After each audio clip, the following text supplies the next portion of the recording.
那新竹市长高虹安伫昨昏嘛宣誓就职。高虹安表示，伊上任了后，除了会推动政策，伊认为更较要紧的是要赢回市民对市府的信任。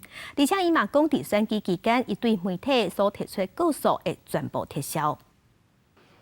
交给监交人，监交人再要交给高市长。对内政部代理部长花敬群手中甲印信接落来，新竹市长高虹安正式上任。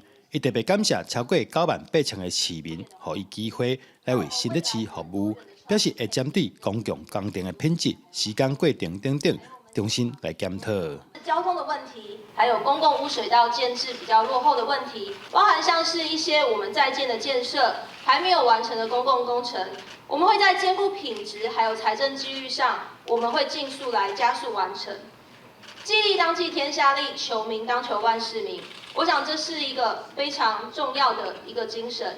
有媒体关心敢会烦恼未来官司的争议，高虹安回应会勇敢面对，对任何检调司法的听诉绝对尊重、全力配合。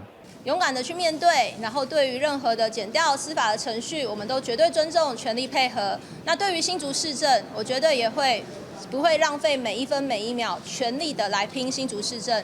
高虹安嘛指出，选举期间确实发生真侪代志，面对未来无论什么款的挑战，会继续努力打拼，将事情做甲上好。记者刘君豪，新竹报道。